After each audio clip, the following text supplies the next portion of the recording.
Fala galera, Sauro da Bahia, vamos dando continuidade aqui então no nosso Constitucional Full, aprendendo tudo do direito constitucional, não é isso?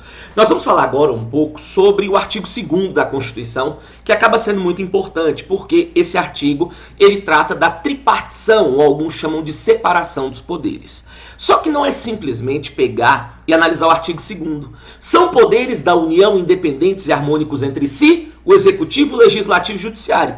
Se fosse só isso, estava bom demais, estava fácil demais, Júnior. Né? Só que a coisa é muito mais aprofundada. Porque, por exemplo, ele pergunta sobre a evolução da teoria, ele vai falar sobre freios e contrapesos com muita frequência. Então, eu vou dividir essa parte da tripartição dos poderes em dois blocos. Em um primeiro bloco eu quero te explicar como que funciona a evolução dessa teoria, beleza? E obviamente colocar algumas observações, como já é de costume, e depois eu vou fazer um esqueminha das funções típicas e atípicas para que vocês possam ter um direcionamento logo de início no estudo do Constitucional. Então vem comigo, por favor, vamos nessa.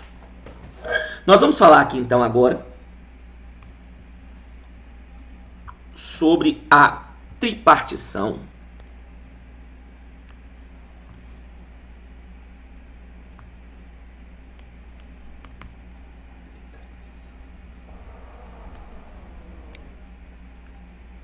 Um minutinho aqui. Muito bem. Tripartição dos poderes, ou alguns chamam de separação dos poderes, né?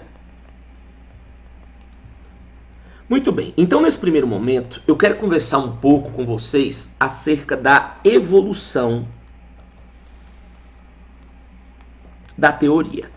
Nós vamos comentar um pouco como que essa teoria aqui, ela acabou evoluindo. Então, vou colocando o primeiro passo, na verdade vou falando aqui junto com vocês. Olha que lindo aqui, ó. Então, ó, vai aparecer aqui, mágica, meu irmão. Então vamos lá, vamos falar um pouco da evolução. Tudo começa na Grécia Antiga com Aristóteles. Né? Aristóteles observando, não anota nada, eu anoto tudo para vocês sabem disso. E aí, Aristóteles, ali na Grécia Antiga, observando a vida do Estado, ele percebeu que o Estado desempenhava 3 funções. Ele viu que o Estado legislava, ele viu que o Estado julgava e ele viu que o Estado administrava. Só que naquela época nós não podemos esquecer que nós vivíamos um Estado absolutista. Então nós tínhamos uma centralização de funções. Ou seja, o rei era o magistrado, era o legislador e também acabava sendo o gestor da coisa pública. Agora, indubitavelmente, nós podemos concluir que Aristóteles foi o precursor da teoria da tripartição dos poderes. Então vamos começar aqui nossa linha evolutiva, quer ver? Então tudo começa aqui com Aristóteles na Grécia Antiga. O nome da obra que ele falou sobre isso aqui é Política. Só que eu não posso esquecer que aqui nós temos uma centralização de funções. Beleza? Aqui nós temos uma centralização de funções, só para que você possa anotar aí.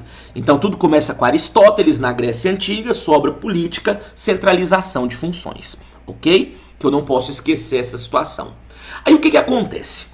Isso ele falou por volta de 200 e poucos antes de Cristo. E aí vem Cristo, e 1600 anos aproximadamente depois de Cristo, vem um inglês chamado John Locke e volta a estudar essa teoria. E aí ele fala isso na sua obra Segundo Tratado sobre o Governo Civil. E aí vocês vão perceber que a maioria das obras falam de John Locke. Né? Só que ele não fica conhecido como o verdadeiro criador da teoria. Por quê? Quando o inglês ele fala dessa teoria dele, ele fala de executivo, de legislativo e fala de um tal de poder federado. Só que ele nunca explicou o que de fato era o poder federado. Ele não conseguiu nos mostrar se o poder federado é o judiciário ou se seria um poder moderador, um poder que estaria acima dos outros. Agora, eu costumo falar para os meus alunos que ele geralmente é citado, por quê? Porque ele desperta uma situação para que vários outros pensadores venham criar as suas teorias. E é justamente com base nela que Montesquieu acaba aparecendo nesse circuito todo e criando a sua teoria. Então, no segundo ponto aqui na nossa linha evolutiva, nós vamos ter quem? Nós vamos ter John Locke na sua obra Segundo Tratado sobre Governo Civil. Segundo Tratado sobre Governo Civil. E aí eu não posso esquecer, e já foi cobrado em prova, lembrando, eu não fico aqui para encher linguiça, não. Tudo que eu falo e tento ser o mais pragmático possível porque pode ser cobrado em prova.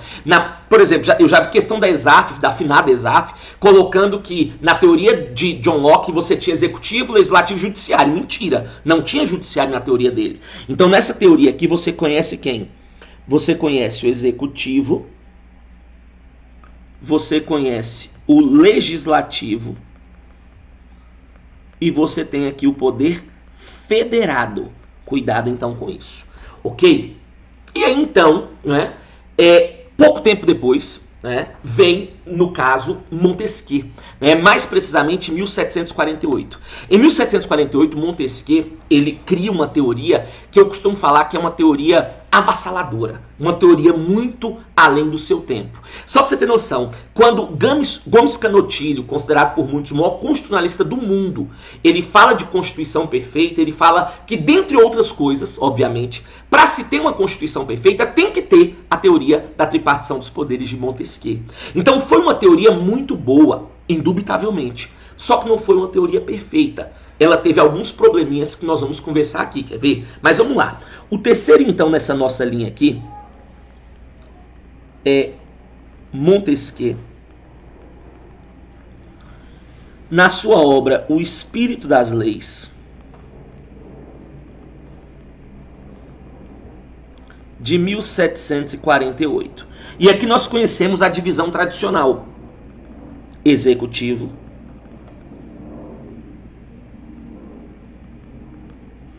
legislativo e judiciário.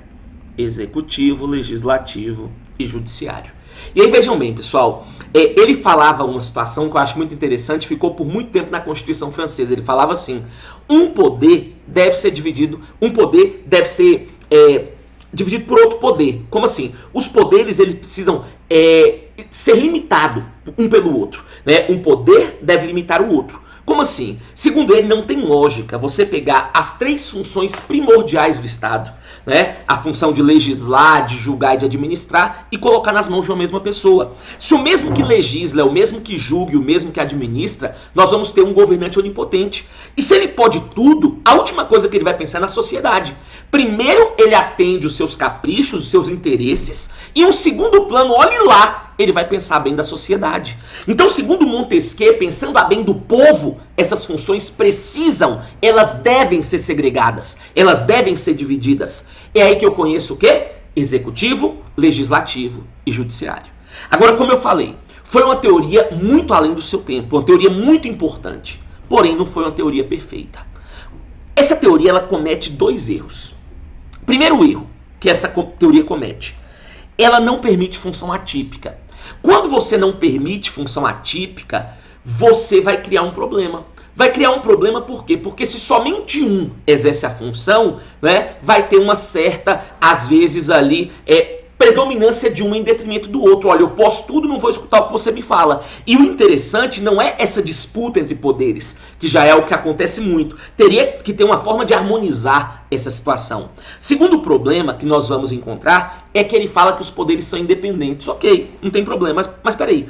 Até onde vai essa independência? Porque uma independência não explicada, indubitavelmente, vai resultar em uma autossuficiência. E uma autossuficiência não é interessante para nós nessa situação como um todo. Então, eu precisava corrigir esses dois problemas. Essa situação de não aceitar a função atípica e de ter que explicar como ia ocorrer, então, essa independência entre eles.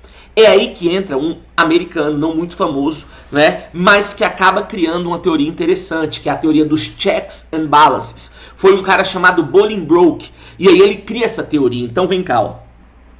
Então, nessa nossa última situação aqui, nós temos Bolingbroke com a sua obra dos checks and balances. Ou não é a tradução ao pé da letra, mas que nós chamamos aqui, nós conhecemos como teoria dos freios e contrapesos. Teoria dos freios e contrapesos. Beleza? Então vem cá. Eu tenho aqui uma linha evolutiva desde Aristóteles antes de Cristo até culminar no que nós temos hoje. Vem cá. Vários outros grandes pensadores também conversaram, né, sobre a teoria da tripartição. Só que eu tive que canalizar para chegar no que nós temos hoje no Brasil, que é o que nos interessa. Então, eu vim seguindo uma linha para chegar no que nós temos aqui, no Estado brasileiro, ok? Então, cuidado, só para você ter noção. Eu já vi questão em prova afirmando que no Brasil nós adotamos na integralidade a teoria de Montesquieu. Errado. Eu posso até falar que eu tomo por base a teoria de Montesquieu. Agora, falar que eu adoto na integralidade, não, porque eu usei essa teoria dos freios e contrapesos. Então, o que eu fiz? Eu peguei a teoria de Montesquieu, juntei com a teoria dos freios e contrapesos, e aí construí o artigo 2º, que fala o quê? Ó? São poderes da União independentes e harmônicos entre si. A independência vem de Montesquieu. Agora, essa harmonia vem justamente dos freios e contrapesos. Então, juntando essas duas teorias aqui, eu monto a teoria que nós temos hoje no Brasil. Agora, claro que eu não posso parar por aqui, eu tenho que colocar algumas observações. Então, vem comigo. Primeira observação, vamos lá. Taca-lhe pau, isso aqui é importante demais, Júnior! Coloque, ó, uma observaçãozinha aqui. Aqui embaixo, primeira. Coloquem assim, ó. Nem toda Constituição brasileira adotou a teoria de Montesquieu. Nem toda Constituição brasileira adotou a teoria de Montesquieu. Exemplo, Constituição de 1824. Exemplo, Constituição de 1824. Pessoal, 1824 foi a nossa primeira Constituição, a famosa Constituição Imperial. Em 1824, nós não tínhamos 3 poderes, nós tínhamos 4 poderes. Existia executivo, legislativo, judiciário e também o poder moderador. O poder moderador era exercido pelo imperador para controlar os outros 3 órgãos do Estado. Vivíamos uma monarquia, então, obviamente, o imperador não ia abrir mão do seu poder para ninguém. Né? Então, cuidado, se ele afirmar que todas as constituições brasileiras adotaram a teoria de Montesquieu, errado, porque essa teoria do poder moderador é de Benjamin Constant, beleza? Agora, um outro detalhezinho que eu preciso colocar, porque não cai em prova, despenca em prova. Professor, o que vem a ser freios e contrapesos? Segunda observaçãozinha, vamos lá. Coloque aí, segunda observação, coloque assim, ó. Freios e contrapesos, 2 pontos. Freios e contrapesos, 2 pontos. É a fiscalização recíproca entre os órgãos do Estado. Quando eu falo os órgãos, estou falando dos poderes. É a fiscalização recíproca entre os órgãos do Estado, através de mecanismos fixados,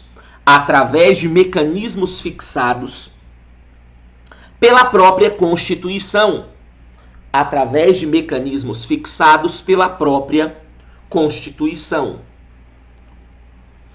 Exemplos. Vou colocar 2 exemplos que geralmente caem em prova. Eu vou explicá-los. Exemplos.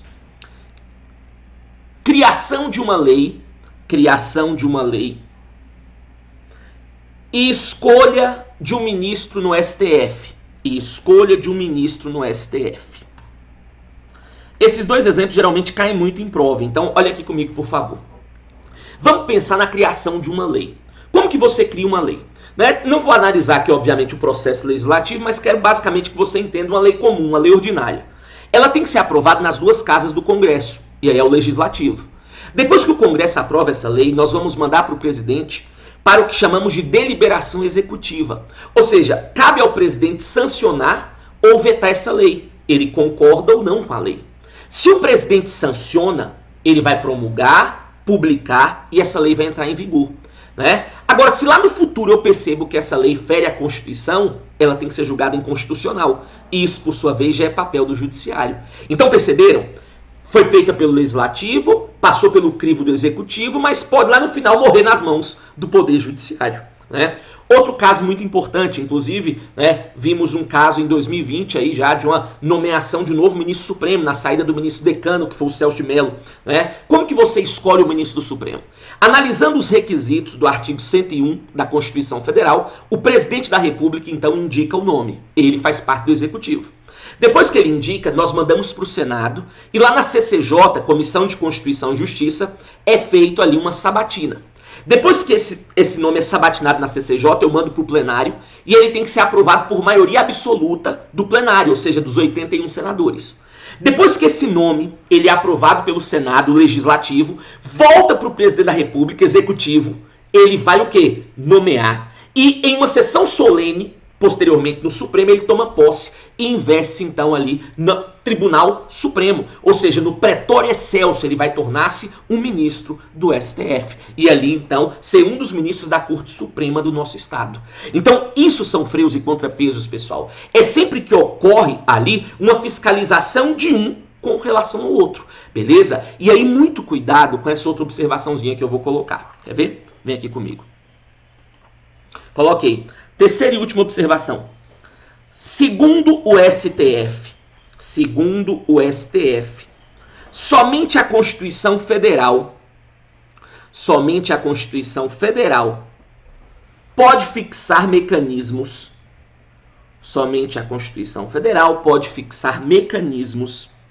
de freios e contrapesos.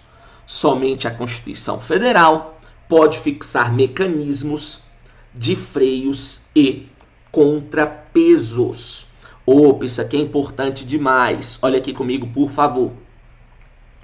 Pessoal, segundo o STF, se a Constituição Estadual ou se uma lei orgânica cria um mecanismo de freio e contrapeso não previsto na Constituição, isso tem que ser julgado inconstitucional. Ou seja, segundo o Supremo, somente a Constituição Federal é instrumento idôneo, certo, para criar esse tipo de mecanismo, esse tipo de fiscalização.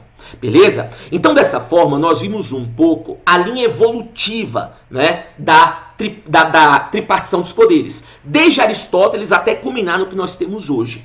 Agora, não é só isso que ele pode perguntar em prova. Isso aqui geralmente cai em provas mais técnicas e eu estou preparando você aqui da base ao acabamento. Beleza? Que é igual Home Sentence in Fel, da base ao acabamento. Então, eu tô colocando essa base para que no próximo bloco eu possa fazer um acabamento com relação a funções típicas e funções atípicas. Um grande abraço, não percam tempo, já dê logo play no próximo vídeo. Um grande abraço, valeu!